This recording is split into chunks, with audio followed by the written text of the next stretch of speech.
Do not seek a Messiah or Guru. There are too many powers out there willing to assume the mantle and willing to tell you what to do with your life so long as you blindly obey their word and tithe and provide them support. The era of Lord Sun God Ra, also known as Marduk, ended in approximately 2000 BC. Lord Ra, who had at his side a reptilian force responsible for the reprogramming of human brains, these little reptiles were known in the ancient past as the Sheti or Shetu. You can spell that S-H-E-T-I-S-H-E-T-U, the Shetu. Curiously, the hieroglyph that was used to represent these little lizard beings was a tiny little lizard. They were known to the ancients as the lizards, the Shetu. These lizard beings were recognized from other beings because they were very spindly, very thin, short in stature, but had extraordinarily large heads with deep black eyes. These beings, I'm sure some of you may recognize in the UFO magazines and books today, they have a name. We'll talk about them later, but in the ancient past, they were the Shetu. They took away the empire of Ra. They removed him from power, forced him to flee into the heavens. And these lizard beings, the Shetu, remained to administer to the empire, to the institutions, and the entire solar system. It is my suggestion that these Shetu lizards are the power behind the secret societies and the governments of mankind. It is also my suggestion that the lizard Shetu beings, it is their name, their race name, Shetu, which is the origin and the root for the shadow government. Man-beast referred to the lizards as those hideous creatures which hid in the darkness, which hid in the corners, who emerged in the evening to conduct their abductions, to remove those who spoke too loudly, to take them into the long dark tunnels and take them into the bright light and there reprogram them, to erase their memories and make them loyal, patriotic, tax-paying, and abiding by all the rules of the institution. They became loyal citizens. The Shetu government began to administer and to tender to the affairs of the world in approximately 2000 BC.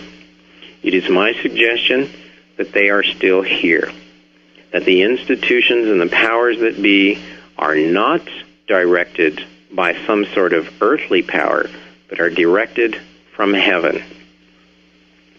In the next hour, I would like to talk about a teacher who we know as Iesu.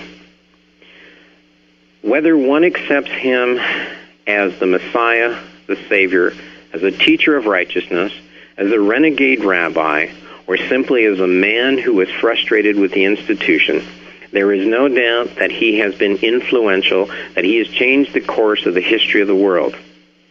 I suggest that the sadness of this individual's efforts is that as he stood for free will, independence, as he stood as a symbol of people who stand against institutions who are unfair and unjust, the sadness of his story is that while he preached independence and becoming an individual, his teachings have been twisted, have been turned into a program which essentially supports what he was fighting against, the institution.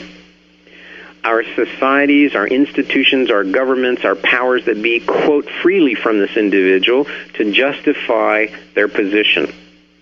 We've seen that in our own past, where recent politicos, government individuals, senators, aspiring candidates, quote freely from a man who was associated with Camelot. They quote from John F. Kennedy as if they knew him intimately, as if they were one and the same in their policies. I am afraid that the policies, the position that John F. K. held, which were in many cases against the CIA, against the powers that be, have been twisted and are now being used by the very institutions and individuals who are the institution, who represent the CIA. I really don't want to get into the politics. I leave that to those individuals who are much better schooled, who are much better and much more glib than I am at the current affairs, whatever that is. The sadness of the story of Ieyasu is that his message has been twisted. I will leave you here for just a few moments, but I'll leave you with this thought. It appears that in the contemporary writings of Jesus, from the historians and the individuals who lived in his time, that there is no evidence to support his existence. Is it possible that Jesus did not exist? Ladies and gentlemen, yes, it is.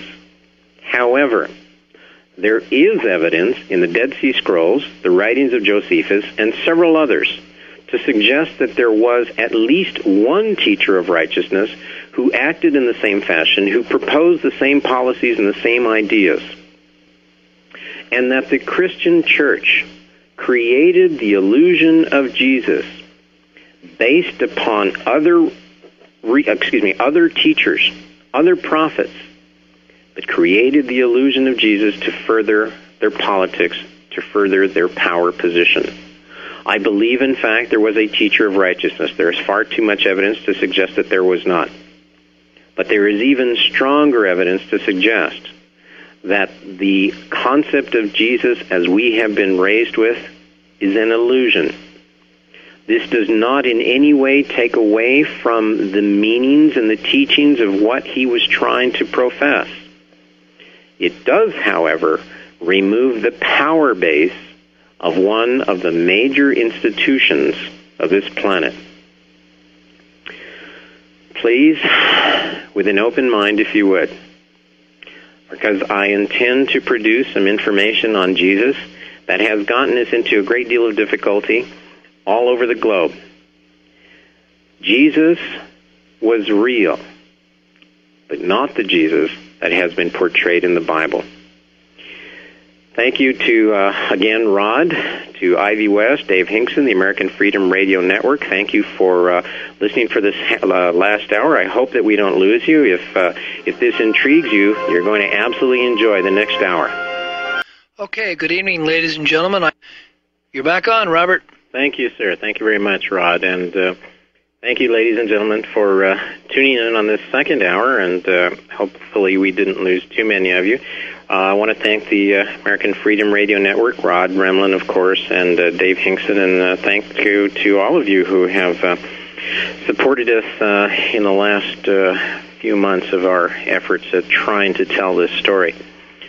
In the last hour, I tried to review some of what we talked about last night and to give a basic scenario about what our research has shown. I would like for the moment, for those of you who are perhaps uncomfortable with the idea that extraterrestrials have been influencing mankind and manipulating us, let's for the moment, for this next hour or so, let's take away the word extraterrestrial and let's use the word divine.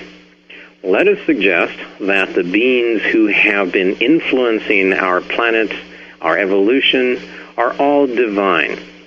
Certainly we can look into the most popular book, the most famous book, the Holy Bible, and we can find incidents where divine beings have been malicious, where they have been very unjust, where in fact they seem to be operating on a whim. We can also find instances where they seem to be working on the behalf of mankind. Whatever one chooses to believe about the divine, we have been able to unearth the material on a figure that we refer to as Jesus. I strongly recommend the efforts of Messrs. Bajan, Lee, and Lincoln. They've written several books, The Dead Sea Scrolls Deception. They have written Holy Blood, Holy Grail, The Messianic Legacy. Extraordinarily good works, highly researched, and in some cases a little difficult to read, but if you are truly a seeker of knowledge, it is worth the time and the effort. There is a lady known as Barbara Thiering, Jesus and the Riddle of the Dead Sea Scrolls, probably one of the most outstanding works in the field. Holger Kirsten, The Jesus Conspiracy, and a book that may disturb you, Jesus Lived in India. Dr. Hugh Schoenfeld, The Passover Plot and Those Incredible Christians. Numerous authors who have spent a lifetime studying the time frame contemporary with Jesus, and in fact, Jesus' life himself. One of the difficulties that a researcher has as soon as he begins to delve into the life of Jesus, his origin, his divinity, his existence, is that contemporary writings are simply not there. Perhaps the best source of the Hebrew life at that time is an individual known as Josephus.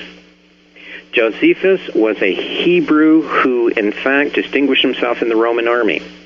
He wrote hundreds and hundreds of pages about Hebrew life.